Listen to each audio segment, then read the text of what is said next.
Happy Monday. This is day one of Bartenders weekend. And I'm here to spill the tea on what to expect if you've never gone to a Bartenders weekend. So the first thing you probably want to know is, what the fuck is a Bartender's Weekend? And I am here to tell you that Bartender's Weekend is basically a Sunday, Monday, Tuesday, a 3-day event where bartenders from all over come together and we network, we try new brands that maybe we weren't exposed to, we try maybe older brands that we never got a chance to try. It's so much swag that you get, and they have all kinds of events going on from like sun up to sun now. So from 10 a.m. until 2 a.m. Hey, girly. There is always something going on right now. So right now, I am out in San Diego, California. And some of the things I didn't know was how fucking close we are to Mexico. Like, we are literally a hop, skip, and a jump away to Mexico. If I had my passport in a car, I could go to Mexico right now. Probably won't as a single woman. My Spanish is cool, but it's not that cool. So the first thing is I came here. Bartenders Weekend, I started way too early. If you come out to Bartenders Weekend, either one, don't start your day so early because you're gonna bottom out before the fucking day ends, or two, you can take naps. I do like naps. If you're a nap time type of person, that could be something that you're interested in. Take a little nap here too.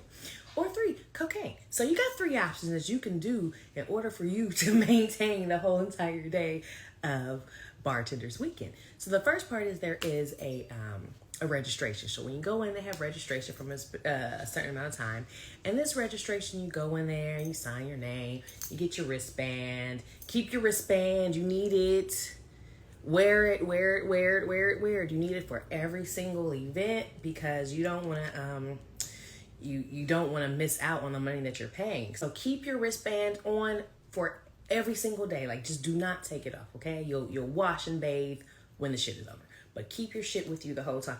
Also, the other thing I recommend, keep your ID with you. Like, you just never know who might ID you, who need it. If you can get into an event with your ID, keep your ID with you. And if you're fine like me, where you look younger than what you are, you're going to need your ID. So keep it with you. It's really sucks to not to be able to get into an event or something because you don't have your ID. Like, that's just not cool at all. When you do registration, and in registration, of course, like a lot of the bartending events that I've gone to, that's put on by like these awesome places like PD, Portland Cocktail Week. They're a good person. Good group that put on some cool events. Another one that puts good events together is Lush Life Productions. You got Camp Run Amok. So just like most things, when you go and you register, as soon as you go in, there's drinks to start you out. And like, taste them. My recommendation all day is hydrate. So every time you find yourself drinking some liquor, make sure you follow that shit up with some water. Liquor, water. And then also try to cut down some of the sugary drinks that you're drinking. That's going to help you not get drunk so fast. Liquor, when it's mixed with sugar, it's just a lot of just empty calories, empty whatever. So that sugar is going to help you get more hungover. You're getting dehydrated. You're not putting any type of hydration in your body. And that's what a lot of hangover is your body is dehydrated. And it's like, bitch, I need water. What the fuck? Hydrate. So drink, hydrate. Drink, hydrate. And if you keep this process going on, going well, you'll last. Also, don't feel like, another thing I think people sometimes feel like they have to do is don't feel like you have to prove your shit to nobody. Like, if you don't have a high liquor tolerance, don't feel like you gotta outdrink anyone. And I know that's a young girl's game. I am quick to tell someone, I do not have to impress you. I am not drinking all that. I don't need that shot. I don't need 10 shots in a row. I'm good. I did it. Okay. My liver has been saved and sanctified. We're not doing that much. So hydrate, hydrate, hydrate. So when you go in there, we're at a place called the Hotel Andas. Hotel Andas is nearby downtown San Diego, which is it's really, really nice, real sexy. The pool, they have a rooftop pool. They have a little area where you can kick it. They have like, we went about two floors. So you get to the bar, to the rooftop or the hotel. So you get to the hotel and they got all these different little drinking spots. They have this one place where they personalize your water bottle. And they were like, well, and I didn't realize the water bottle was personalized. So they were like, well, what word do you want us to put on there? And I'm like, oh shit, you put me on the spot. I don't know, I have no idea. So they just wrote my name Champagne. Hopefully I'll pick it up before the event is completely over. But and it's completely free. So they have like a lot of free stuff. You get Swag Oxley, which is a vodka gin brand. I think it's a gin brand made by, or I know Bacardi is behind it, but I feel like it's gin. I don't know why I want to keep saying vodka, but I think it's gin. So anywho, so you got things like that. You got Swag here, and then they have all these other events where you try different cocktails. You look at the flavor profile. They have this. Okay, just jumping out. I'm trying to get it all done within the next 15 minutes because you know how I do. I like to jump on, give it to you, jump the fuck off, right? So when you go in there, you have your different places where you go get your different cocktails. So, and then Topo Chico, which is like a soda water, seltzer water. They have a lot of that here, and they're really all the way through the place. So another great way to keep yourself hydrated. And there's just stuff like really stationed all over the place. So then you go to the rooftop. That's where it's getting live. That is the pool party. So here in San Diego, you know, I'm in Ohio and it's like 30, 40 degrees. And whenever I come to places like Florida or Cali, my expectation is like, oh, it's about to be hot as fuck. I'm about to be out here, titties hanging, right? That is my expectation. That is not the case. It's a little chillier than usual. Well, not usual, but it's a little bit chillier than I had wanted it to be. Like for me to really love being outside, it needs to be like 70, high 60s, 70s, even a low 80s. I don't mind sweating. I don't mind getting darker. It is what it is. So you go up there and everybody's standing around and it's not the warmest, but it just starts to get warmer for some reason because the sun is out for a second. It's beaming down and it's getting cool. I got my swimsuit on because, you know, you got to stay ready. Whenever there's a pool nearby, I have to fight my inner self not to get into it. So there was one chick who was just in the pool. She was just doing her thing. And I'm like, oh, yeah, but she didn't look like me. And I know other people don't mind colder temperatures. I like warm. I like to be warm. That's my shit. That's what I'm into. A new friend I met, her name is Kate. She was like, you want to get into the pool? I was like, oh my gosh, now she's speaking my language. Yes, I do. But I was like, well, it depends. If it's cold, nah, I'm not trying to do that because I want to kick it. I want to move around and have fun and drink in a pool. Like that's my dream of life, to just be drunk in a pool, but not die from drowning, but just like, you know, drunk in a pool. So we get there and the water is rather warm. So I'm like, oh shit, I'm in. Go, it's game time. The sun is out just a little bit. That's all the fuck I need for this to pop off.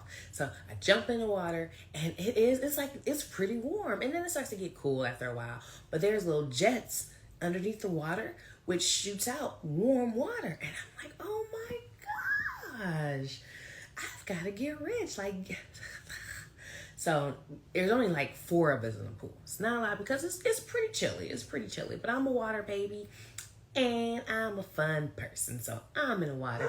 And now there's pictures and there's videos. Everybody's taking pictures of me. Everybody's just like, oh my gosh, she's having a blast. Which I am. Like whenever I do something, it's going to be fun. I'm going to have a blast. So we got done with that after the pool party. So then it's like, okay, well, let's go grab something. And I discovered, right? So I'm chubby. I'm trying to lose weight. It is what it is. But like people out here in Cali, they don't eat. Like we went the whole day and we ate one thing. Like there were snacks throughout the day. Because that's the other thing about getting drunk. You have to feed your body. You have to feed your body. So we ate like once. But I couldn't eat that much. It was a tacos al pastor. And I'm so used to them being like kind of like small, like the palm on your hand. But these al pastor tacos were like big as shit. So I finished one. I was actually pretty good. And then they had like little treats throughout the day. Like there was these little salmon appetizers at this one spot. It was so good. Oh my gosh. Ooh, I want some salmon. Oh, I want some salmon. All right, we'll come back to that, but it was very good. It's very good. We had there was like these mozzarella and tomatoes appetizers, and then that was about it. Like I didn't, and then another place we had there was some mac and cheese there, but I don't really do crazy mac and cheese for everybody. The mac and cheese ain't good. That's just facts. Like that's not shade. I don't make good macaroni and cheese, so I can speak about that. I can talk about my people. You cannot. So we went to, it was the next place we went to, and it was nice. They had liquid nitrogen that they were using. They made like this sorbet. They had like this mango sorbet, and then they had like more of a tart, maybe I think it was a grapefruit, but it reminded me like a lemonade type of sorbet. It was really good and went with the gin. And then they had like a sustainable little garden, because I love sustainable living. So in the garden they had like basil, and oh my gosh, I want a garden so bad. And they had kumquats, a little kumquat treat. I eat kumquats here and there.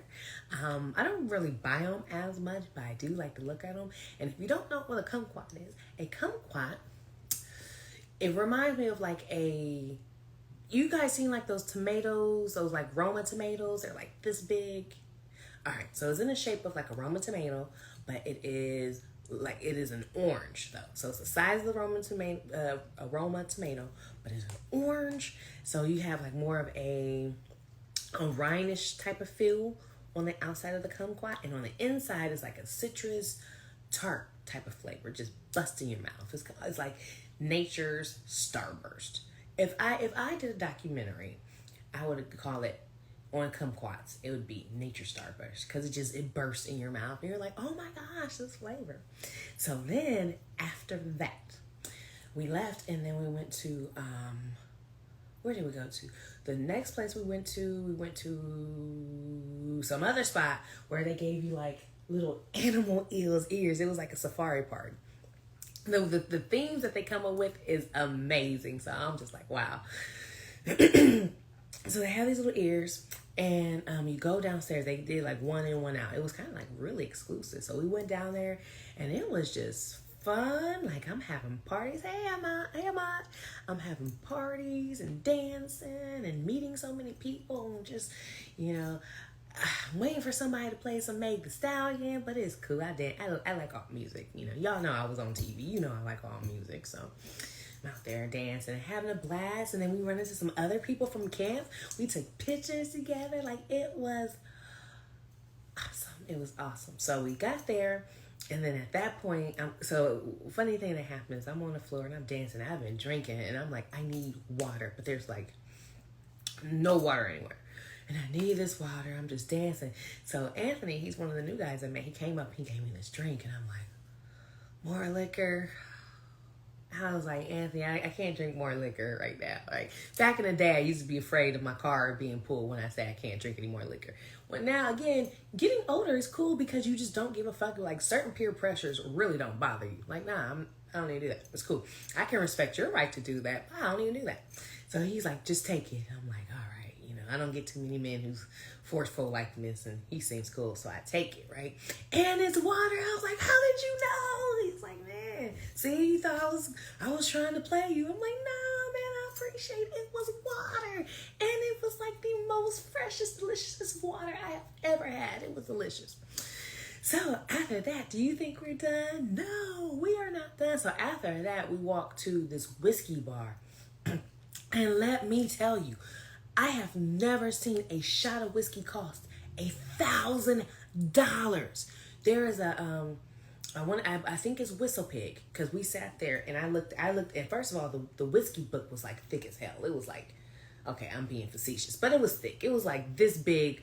And if you've ever been to a restaurant, your menu should never really be like that big. If you had a restaurant, it should be like, bam, that's it. But it was this big because it was so many types of whiskey. And the most expensive whiskey they had was $1,050 for a Whistle Pig. I think it was like some type of limited edition. And yeah, it's a 2-ounce pour.